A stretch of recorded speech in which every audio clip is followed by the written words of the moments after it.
Pontio is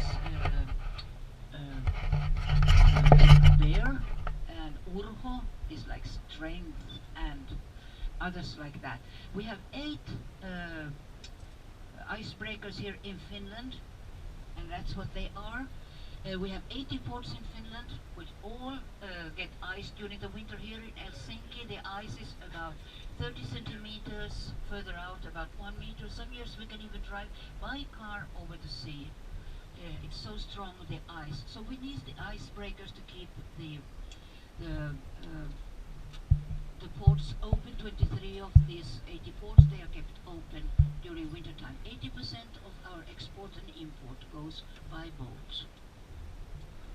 And then we have these sports of leisure. The sports of leisure, they have been taken up from the sea in the autumn, and they're put back slowly in the now in May, June even. In front of us we have the Greek Orthodox Church, built 1868 for the Russian troops. There are 13 domes there. The biggest of the domes, on the globes, is for Jesus Christ, and 12 others for the apostles. They are made of 24 karat gold. That means covered by 24 karat gold. Look, during the Swedish time, and then later on during the Russian time, Finland was covered by the Swedish governors, and then by the Russian governors, and the 4 estates. And the 4 estates were the noble people, the landowners, the priests, and then the bourgeois. And they have their own house now. Now, as we only have one chamber parliament, this building belongs to our government, and our government, they have their private meetings there. For instance, now they are trying to make a new government. We had elections just some few weeks ago, so they haven't yet managed to form the government, so they have a lot of discussions here. Also, it's the building here on a right hand side, built in the end of 1800s.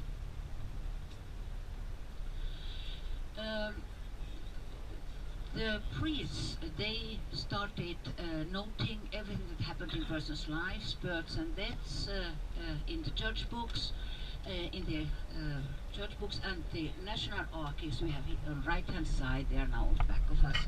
But if we want to look something about our ancestors, then we can come to the national archives to see what they did. Most part of Helsinki is built in a so-called Jugendstil, which is a Finnish form of Art Deco or Art Nouveau. But this square is in a style that we call the neoclassical style. When the Russians took Finland, in 1809, Helsinki had just burnt down, and the oldest buildings you find here in front of us. The oldest building in the city is the grey bluish house here in front of us on left hand side, and these other houses, yellow houses, going to be on left hand side of us, they are also from the end of 1700s. Nowadays all belong to the city of Helsinki. Many of them are offices, and then also souvenir shops nowadays. Well, when Helsinki then was declared, and why Helsinki was declared the capital of Finland, was because we had an old capital that was called Turku, but the Swedish influence was too big there. So the Alexander the first emperor of Russia, emperor of Finland, he declared then Helsinki capital of Finland. And we only have some 4,000 people living here after. Okay, this is the so-called Senate Square, and this is the Helsinki Cathedral on right-hand side. And all this square in this beautiful neoclassical style. The only building that doesn't sort of fit in is the bank building here in the corner in front of us. The square was bombed very severely during the Second World War, also the university building, all this. So the building that they had in this place was so severely damaged that it was not worthwhile rebuilding it. And here we have the Alexander Street, one of the shopping streets, and we see the Stockmann department store on the other end of the street. Helsinki Information Center here on right hand side in front of us, and then we come to the old market square.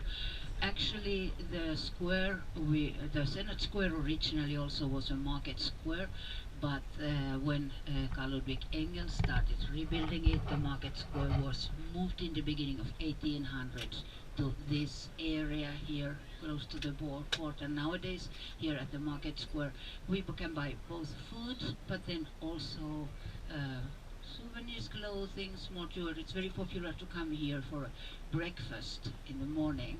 Also people come lunchtime and then to buy fruits and vegetables. For the artist, he put the back of the lady to the side of this commercial person who didn't want to pay anything for it.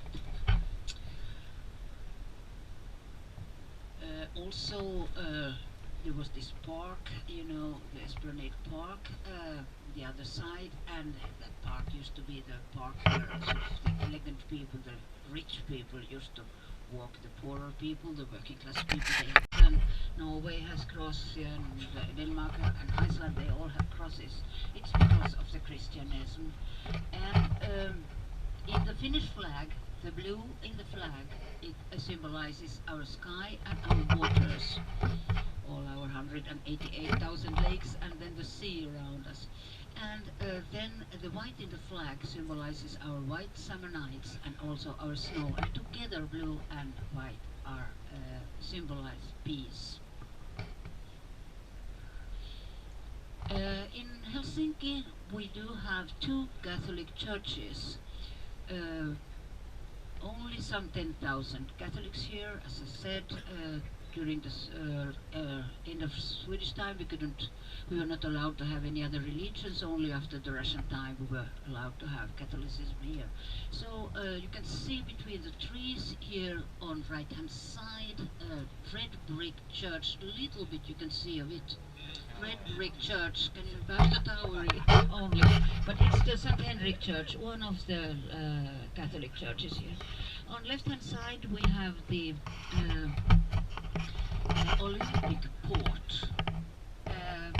Finland was to have the Olympic Games 1940, but because of the Second World War we couldn't have it, so 1952 we had the Olympic Games and a lot of things were built here. Many of the visitors came here by boat, and so this port was built also. Two interesting houses here on left hand side, a very chic, very elegant, the most elegant boat club, yacht club. On left hand side the house with a green roof, and then this house with a red roof. It's a very popular, elegant and popular seafood restaurant, especially end of July, August, we eat crayfish, the sweetwater small lobster. On right hand side again we have the diplomat area, part of the city where a lot of embassies are situated, and this here on right hand side right now is the United States Embassy area. You know that traditionally Helsinki has been sort of a spy center. We have had spies from all over the world here, so countries need big embassies here. On left hand side we have a group of islands that where the Swedes, they started building a fortress in the 1700s to protect this part of the city from the Russians. Ironically enough, these islands and fortress fell in the Russian hands in 1808, and then 1809 Finland was declared Grand Ducate of Russia. The British embassy here, now on the right hand side. Then the area in front of us used to be a spa area, and here on the left hand side nowadays we have a cafe, but it used to be a spa house in the 1800s. It was the Russians who started tourism in Finland for political reasons. They were not allowed abroad, and so they remember that, oh, Finland belongs to Russia, so let's go to Russia. So they made a lot of spa buildings here, and one of the houses you can see still here on right hand side nowadays summer restaurants. They had a lot of their own houses here also, but this part was also bombed during the war, so nothing left. A small observatorium, pretty observatorium, on right hand side. This area usually is a picnic place, summertime for people, but nowadays the Canadian geese has taken it over, and where the Canadian geese go, they leave everything quite dirty. So if you come here for picnic, you really have to look very well where you can sit down. We have mounts of them, really, a lot of them. Then we come to an area that young people like very much, new small restaurant. The young people evenings, it's crowded with young people. They come here.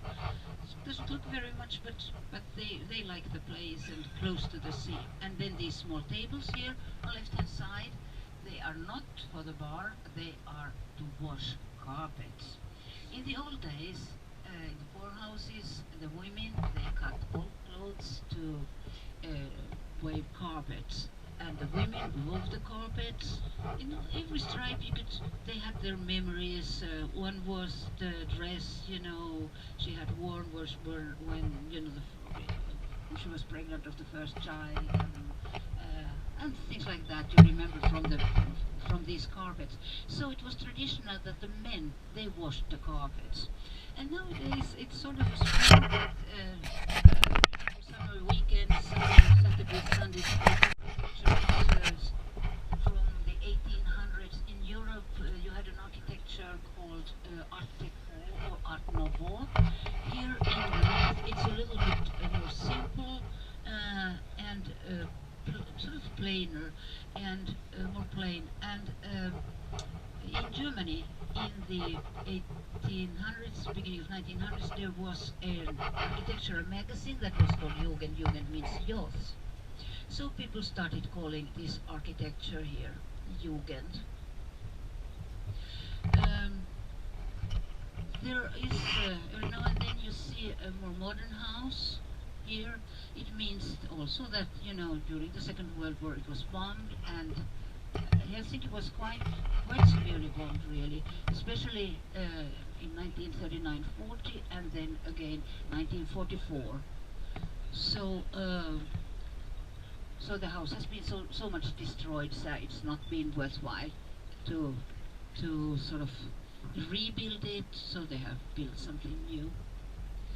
In the old houses, in attics, they used to have the maids' quarters. Still in the 50s, we used to have maids here in Finland, but nowadays the education has done it that people here don't want to work as maids anymore. You can find some students perhaps to work as maids, but the maids' quarters are sort of not needed anymore. So they make of the maids' quarters small apartments, and they are sold very expensively. This area is probably the most expensive area of Helsinki. Okay, now we come to an area, for instance, these houses here on left hand side, which have the sea view. Very good examples of the Jugend architecture. Also line here on right hand side. Very good example.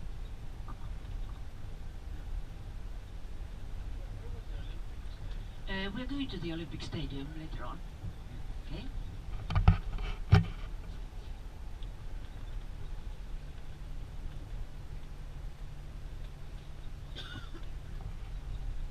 There is a hospital that was built in the beginning